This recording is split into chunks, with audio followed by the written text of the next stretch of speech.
In 1893, he came to St. Petersburg to help organize a socialist workers' party. He arrived at a fateful time. Tsar Alexander III was near the end of his reign. 13 years of political repression and economic expansion. The following year, Alexander died and left the crown to his 26-year-old son, Nikolai Alexandrovich Romanov. From childhood, Nicholas showed little interest in government or initiative to rule. Neither his reactionary father nor his conservative tutors prepared the Tsarevich to grapple with the changing realities of a modern industrial world. I think that Nicholas II felt himself completely unprepared to be Tsar. He got a lot of positive reinforcement with that idea because people around him also believed that he was unprepared to be Tsar.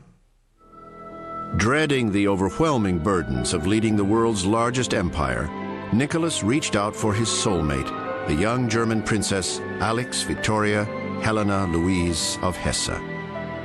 Although she was the grandchild of England's Queen Victoria, the future Tsarina was no better suited for the burdens of rule than her husband. She was so shy that she would sit there and just tear at her gloves. Public appearances were agony for her. She wanted seclusion, and the Russians interpreted that as a disinterest in the plight of the Russians. She was just seen as an arrogant, uncaring German. With the nation officially still in mourning for Alexander III, Nicholas rushed into marriage. His German bride took the Russian name Alexandra. People muttered that the new Tsarina had arrived behind a coffin. Nicholas was crowned in the Kremlin amid splendor meant to bond the Tsar with his people. Instead, the opulence only underscored the divide between Nicholas and his subjects. After more than 30 years of forced industrialization, Russia's working poor were as poor as ever. Factories, mines, and farms became breeding grounds for unrest. Radicals like the young Lenin fed the discontent. They spread Marxist propaganda and organized revolutionary cells. In 1895, the Tsar's police struck back. Lenin was arrested, convicted, and shipped off to Siberia. After his release, Lenin fled Russia for the West. But even in foreign exile, his radical ideas would continue to fan the flames of revolution. But the Tsar, Nicholas, remained oblivious to his subjects' suffering and their growing will to take action. Instead, his boldest step as Russia's supreme commander would only fuel the rising fire. On the Pacific Rim, Nicholas sought to seize new territories from China and Korea. His grandiose imperial ambitions collided with another growing empire, Japan. Alarmed by Russian advances, in 1904, the Empire of the Rising Sun declared war. The recently completed Trans-Siberian Railway enabled the Tsar to pour troops into the conflict. But machine guns and aggressive Japanese tactics sent Russia's death toll soaring. To back up his forces, Nicholas assembled a naval armada in the Baltic, 300 ships, and ordered them to sail for the Sea of Japan, an odyssey of 21,000 miles.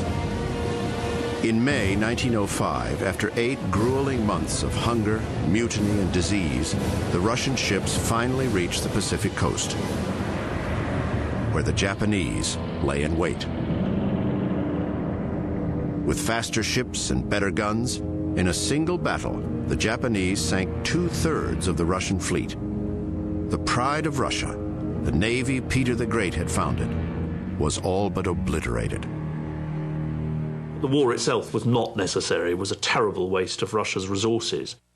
And of course, on top of that, Russia was defeated, which was a catastrophe, both for the legitimacy of the regime and for the emperor's own prestige in the eyes of his ministers, his senior officials, and indeed of the educated public.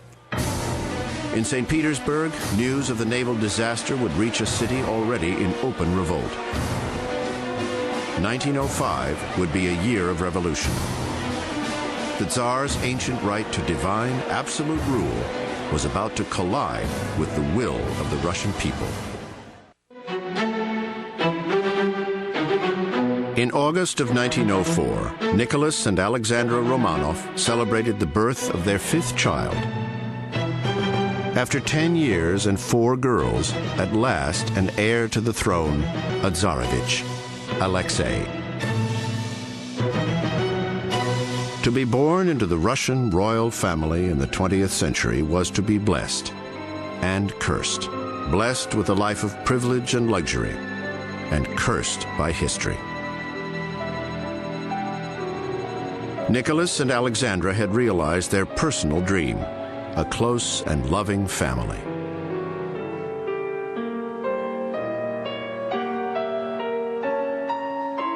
But from infancy, the Tsarevich Alexei was not well. Doctors soon confirmed the worst. The baby had hemophilia, the bleeding disease. No treatment existed.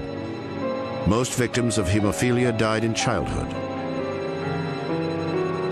Alexei's disease was the Romanov family's curse.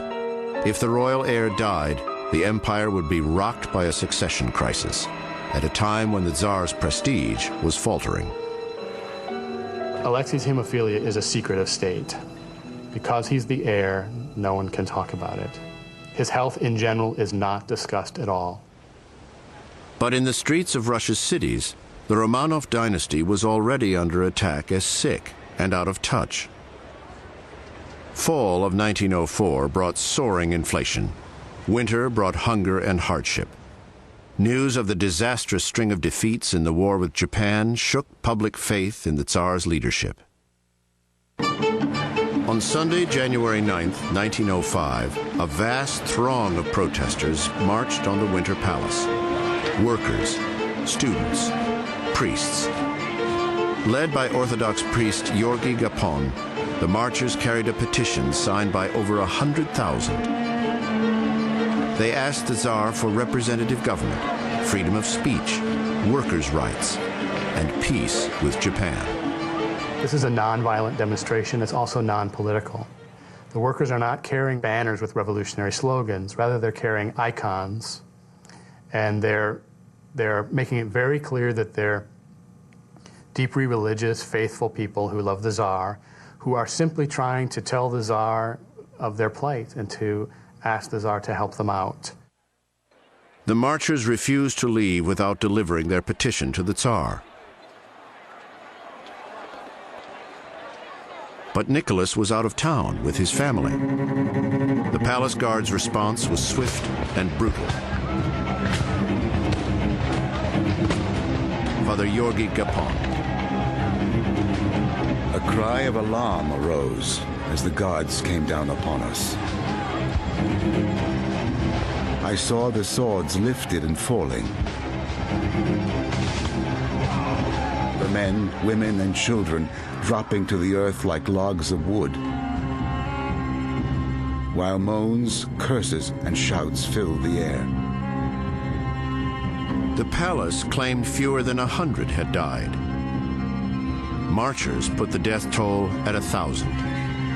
Whatever the truth, the debacle, Bloody Sunday, ignited a wave of rebellion. The impact of Bloody Sunday is that it shatters forever this myth that the Tsar doesn't know that the Russian people are suffering. By summer, uprisings had crippled factories and farms across Russia. Revolutionary councils grabbed for power in 50 cities. Armed workers threatened to destroy any factory that stayed open. Facing open civil war, Tsar Nicholas, defender of the dynasty, weighed his options. To crush the rebellion by sheer force, that would mean rivers of blood. The other way out would be to give the people their civil rights, to have laws confirmed by a state Duma. That, of course, would be a constitution. In October 1905, the Tsar bowed to reality. His October Manifesto granted basic civil